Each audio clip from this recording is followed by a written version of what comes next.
Hello everyone, welcome back to my channel.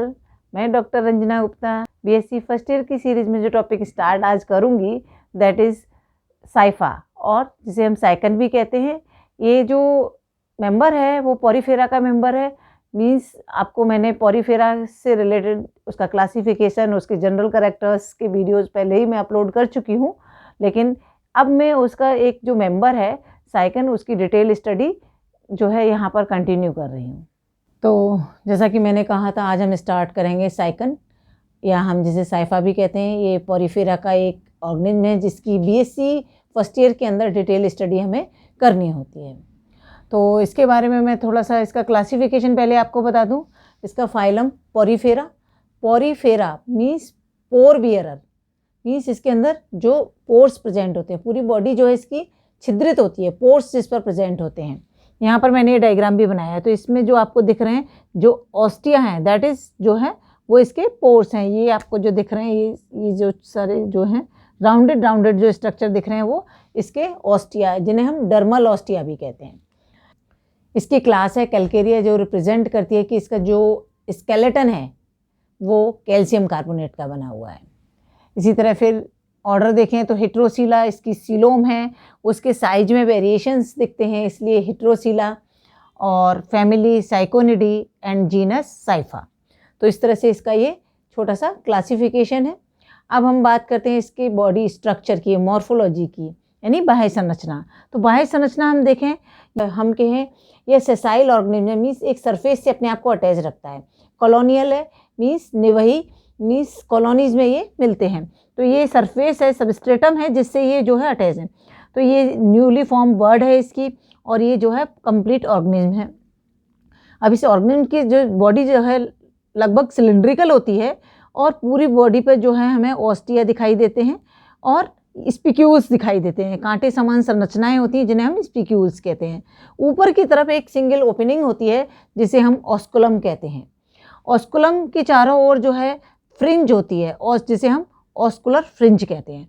अब जो ऑस्कुलर fringe है वो इस ऑस्कुलम की जो ओपनिंग है और क्लोजिंग है उसको रेगुलेट करती है।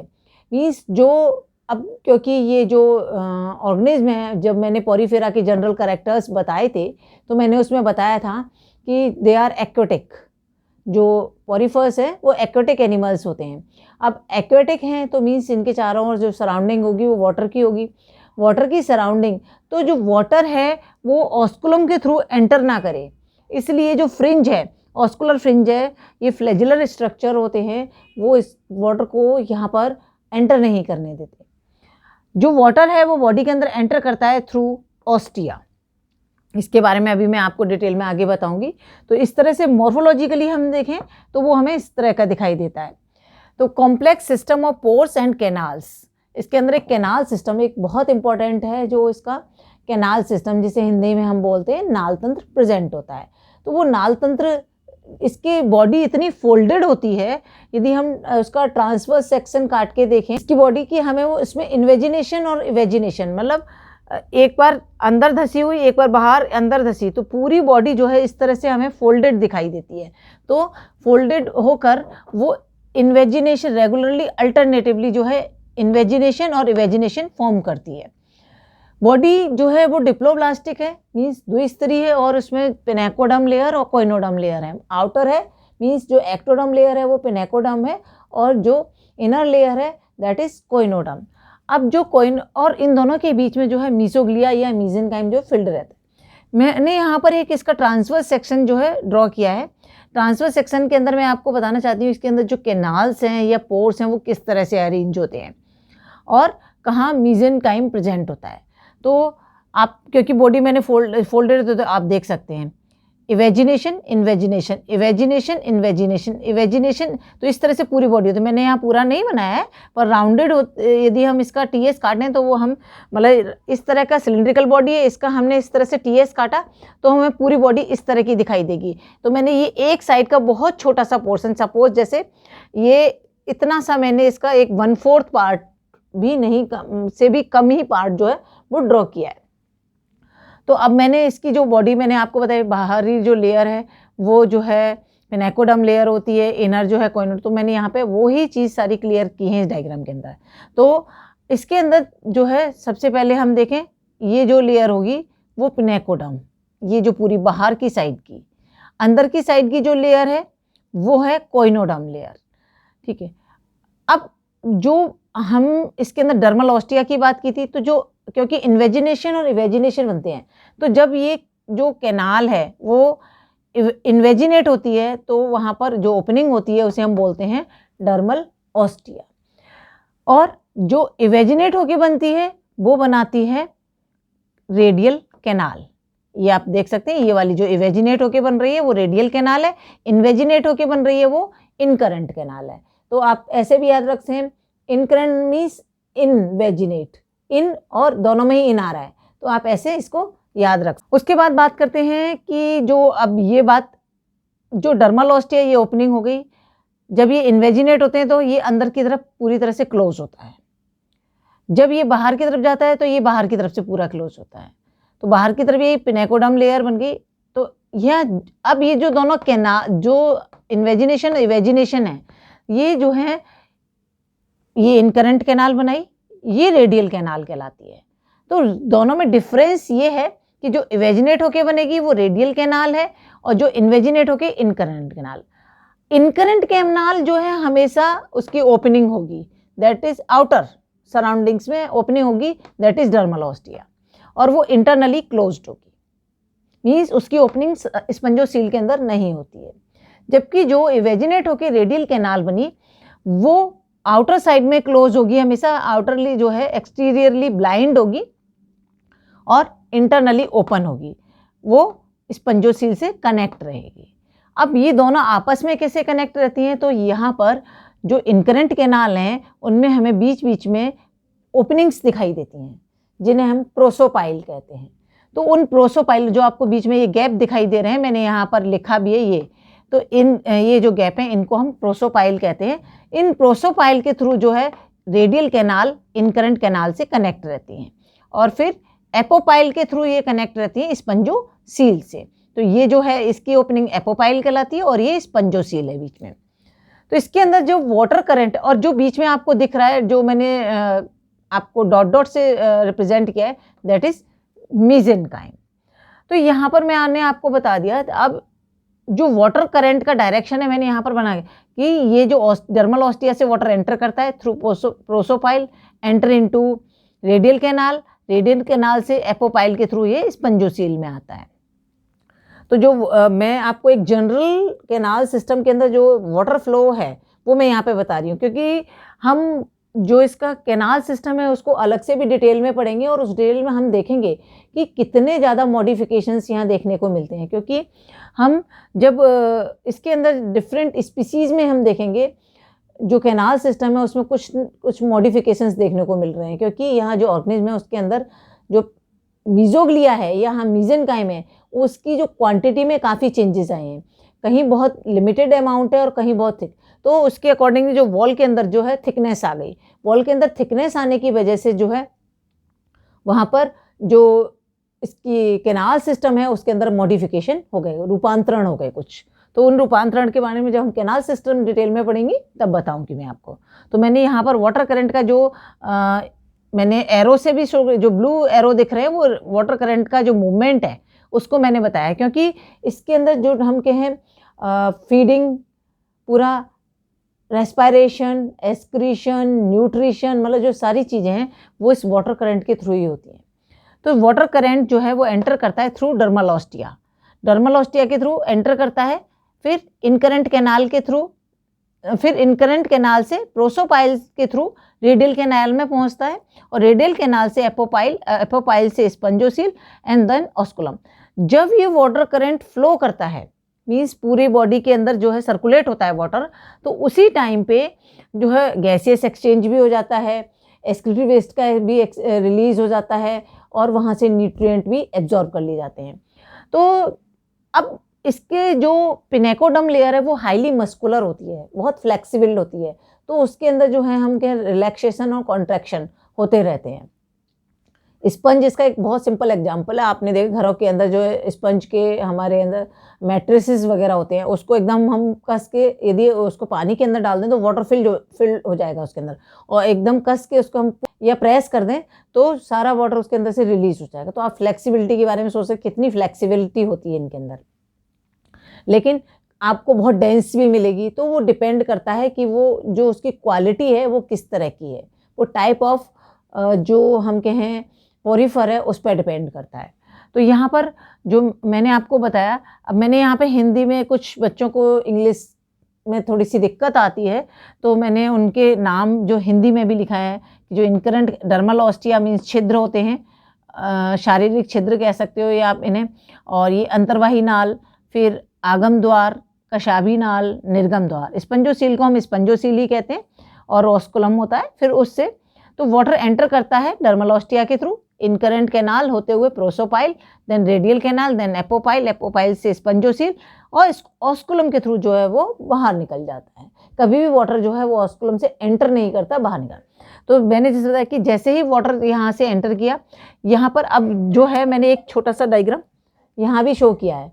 इस डायग्राम में आप देख सकते, मैंने बताया है कि ये जो है इसकी पिनेकोडर्म लेयर है। तो आप सोचते हैं कितना जो है फ्लैक्सिबल बॉडी होती है, तो इसकी जो पिनेकोडर्म लेयर है हाईली मस्कुलर होती है, जिससे उसकी बॉडी जो बहुत ज़्यादा फ्लैक्सिबिलिटी होती है। तो जो डर्मल ऑस्टिया के थ्रू जब वाटर एंटर करता है तो ये पूरी जो लेयर है, ये जो पिनेकोडर्म लेयर है डायरेक्टली जो सराउंडिंग वाटर है उसके कॉन्टैक्ट में रहती है।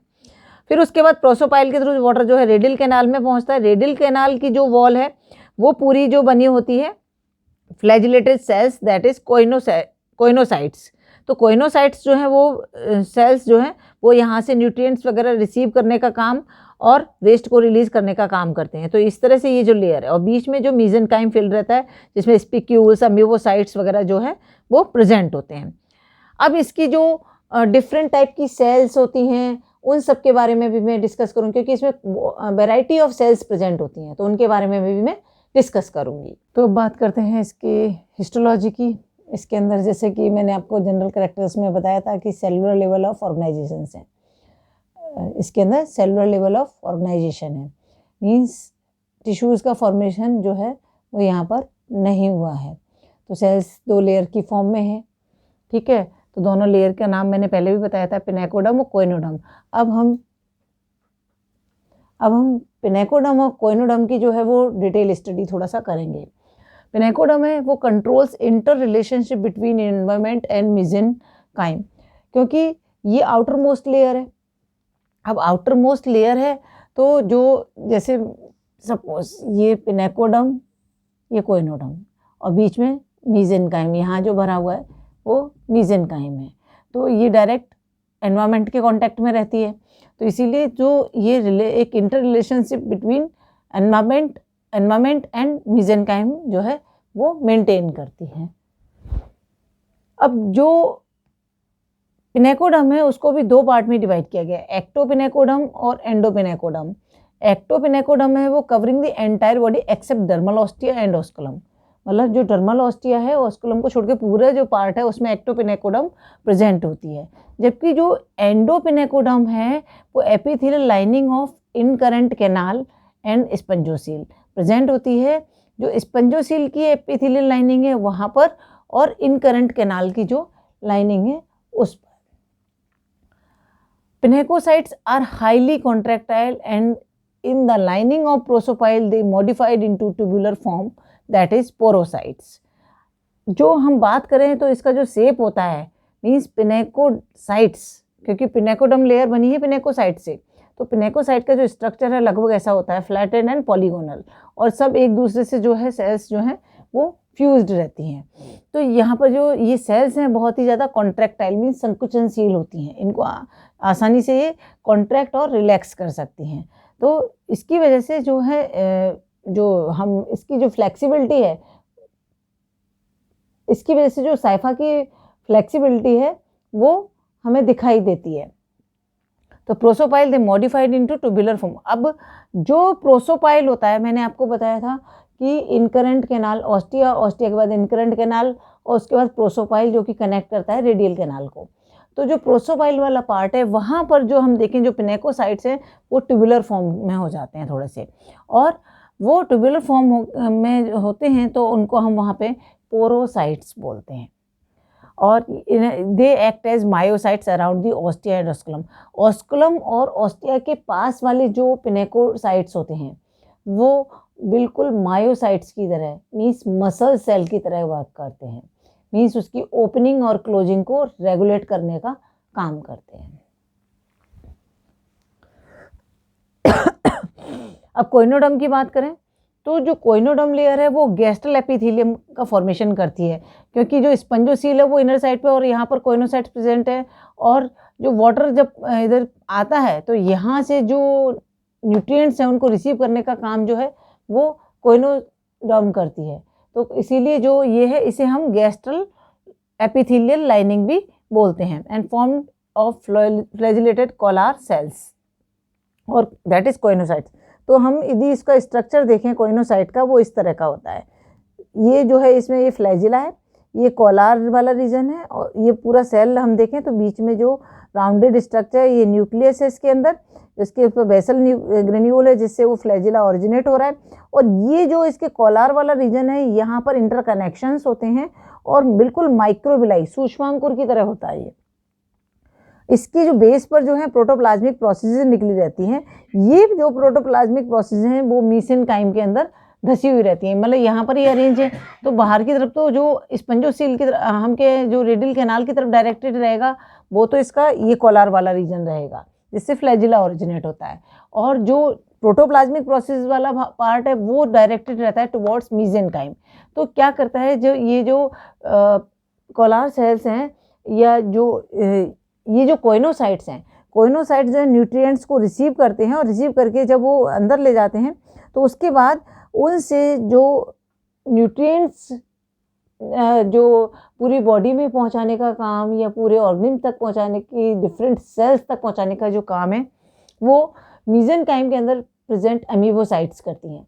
तो इन जो प्रोटोप्लाज्मिक प्रोसेस हैं उनके थ्रू जो है उन न्यूट्रिएंट्स को मीसेनकाइम के अंदर रिलीज कर देता है।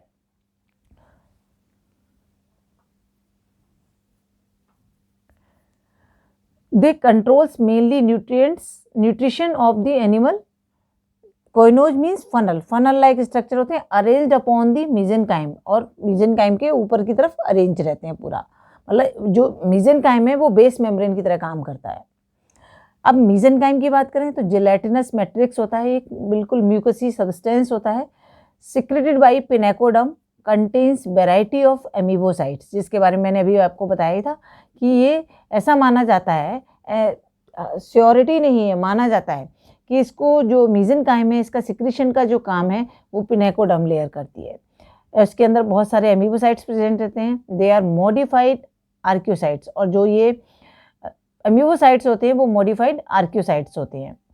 Migrate from pinacoderm layer and carry variety of functions, ये मतलब ऐसा माना जाता है जो आर्क्योसाइट्स हैं वो भी पिनेकोडर्म लेयर से ही फॉर्म हुए हैं, और जो डिफरेंट फंक्शंस जो हैं एमीबोसाइट्स हैं उनके मॉडिफिकेशंस हैं बहुत सारे, जिनके बारे में मैं नेक्स्ट वीडियो में आपको बताऊंगी, जो कि अलग अलग फंक्शंस जो हैं वो करते हैं। एक तरह से मतलब वो अमीबोसाइट्स ही वो डिफरेंट टाइप्स में डिवाइड होके जो है, और फिर अलग अलग जो उनकी परफॉर्मेंस है वो फीडिंग है, या हम उनको कहें आर्क्योसाइट या रिप्रोडक्टिव सेल की तरह, इस तरह से जो है वो अलग अलग स्टोरेज का काम है। तो जो अमीबोसाइट्स हैं वो डिफरेंट फंक्शन, न्यूट्रिशन, स्टोरेज या स्पीक्यूल का फॉर्मेशन, आर्क्योसाइट्स, थीसोसाइट्स, अलग अलग टाइप की जो सेल्स हैं ये फॉर्म करते हैं। आई थिंक आपको ये पार्ट समझ में आ गया होगा। फिर भी आपको कोई डाउट है तो आप कमेंट सेक्शन में जाकर अपना डाउट मेंशन कर सकते। Thank you so much.